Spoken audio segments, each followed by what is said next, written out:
Hi guys, welcome to another movie crew review. Today we'll be reviewing Bring Her Back. The movie stars Billy Barratt, Sora Wong, and Sally Hawkins.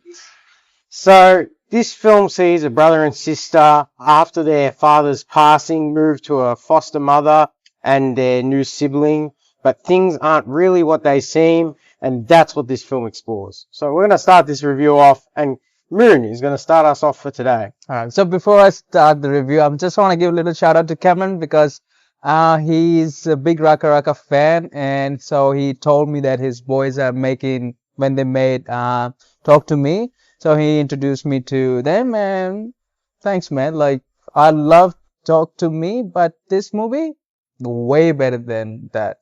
And the reason is, firstly, I will just say I love Sally Hawkins, and like she's probably my favorite actress, and especially in those Paddington movies, I've always felt the warmth. And here she's very different. I wouldn't say like she's evil, but she is. And it took me a couple of days just to sort of absorb that she was playing that part. So it was very hard for me. So the performances were amazing, great. Like both of the young actors, I think did very Billy Barrett and Sora. And Sora, I think she has actual Yes, she's impaired. impaired. So really good. Now this movie is not like a cliche horror movie. It's more like a thriller. And so they move to Sally Hawkins. So something happens. I don't want to spoil much because I don't know what's out there. So basically they move to Sally Hawkins' house, and things just go crazy from there. So Billy, like Andy, so he's looking after her, is it stepsister? Yeah, her stepsister. Yeah. And so he's basically want to give her everything, protect her, but sort of when they are at that place and there's that weird kid, Oliver, and who also fantastic. My God, like the makeup he had on, wow, that was chilling. And some things are happening. I'm very trying to be cautious what to say, what not to say. But so Sally Hawkins, something happening in her past too, and so she wants to get something out of these kids, and so she has this plan. She wants to bring someone back. So that's the title, Bring Her Back. And she's, I've felt, I'm talking about a lot of past here, like uh, the kids past and Sally Hawkins' character's past, because this movie is a lot of grief, and this is my wheelhouse. I love this sort of horror, which is basically the characters are too much in pain and they want something. They don't want to do something wrong, but they eventually end up doing something wrong. And this is all about grief and how everyone was progressing grief. There's a lot of rain and shower scenes and how it has impacted Andy. And I loved all that part of it because it's such a small thing they use, but they use throughout the movie. Even one of the like is calling Laura, like Sally Hawkins' character, like going that she's afraid of rain, and it's just we don't know what's in his head, what's in her head.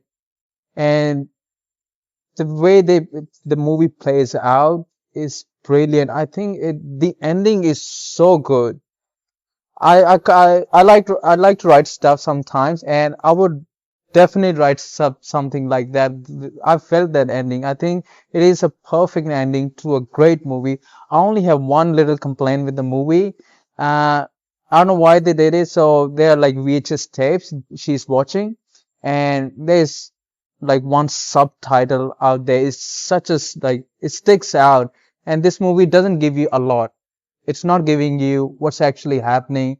They they treat us very smart, the audience, but that thing was, why did you do that? That was, I don't know why they did, but yeah, if it wasn't there, this could have been like a masterpiece for me. John? Yeah, I really enjoyed this film. It's not stereotypical at all. It's something that I think was really fresh. The premise of it is pretty simple on the head of it, and it's more the thrill and the suspense that really draws you in. You kind of have the inkling that something's not right from the start. You don't know exactly what it is, but Yeah. it's happening so incrementally. So, like, Sally Hawkins' character is trying to use the sister in the family for a need to bring back somebody, but at the same time she's gaslighting the brother because he's nearly 18, Yeah. and so he wants to have custody. And the gaslighting in this film is probably like one of the best I've seen. There are some scenes where you watch him and you just think, what's she doing? And then when you see it, you're like, what the hell? Like, there was one scene where Sally Hawkins goes into Piper's room and like punches her in the face. Yeah. And I didn't know, I didn't expect it. I thought she was just looking like at her while she was asleep. Then all of a sudden she just gets to like, I was like, ooh, okay. And then when what she uses it for makes complete sense. But I was just so enamored in like those kind of things. It's a short film. It's really set in this one secluded house that she lives in with Oliver, her stepson, that she's kind of possessed. But as the mystery unravels, you kind of know in the direction that it's going, but the ending doesn't stick out. It's not something I would have immediately picked. Even the ending that I thought was going to happen got like turned on its head. It's hard to explain without giving too much of the film away. Like, if I spoil it for you now in this review, it will make your viewing experience worse. There are not a lot of films that I would say that about, but I would say this is one where the trailers haven't given much away. You kind of know something's a bit icky, but that's about it. But I don't want to really spoil it too much. The pool plays quite a large role in this film. A lot of water plays a lot of role here. It's a big theme, that water. And the circles. Yeah. Circles are another big theme in this film. You notice there's a top view of her house, the salt circle around the outside, things like that. So overall, I think it's done really well. Pared down cast, having Paddington's mum in there, you know. That's still heartbreaking for me. Yeah, it is very, because at the start, like in my head when they came in and she was like taking the photo with I felt like, we're back in Paddington, you know, like we're there again. It was just, there's one scene that coming out of the film stuck out to me. It was the scene where, okay, so Oliver's mute. It's not really that effective to the story, so I'm not giving much of a spoiler away there. But the brother's home alone with Oliver and he's cutting up fruit. And I knew exactly what was going to happen. Like when he gives him the fruit, I knew exactly how it was going to go. But then when I saw it, it was just so like, unnerving. It's disturbing, but I was expecting it and I was still disturbed by it.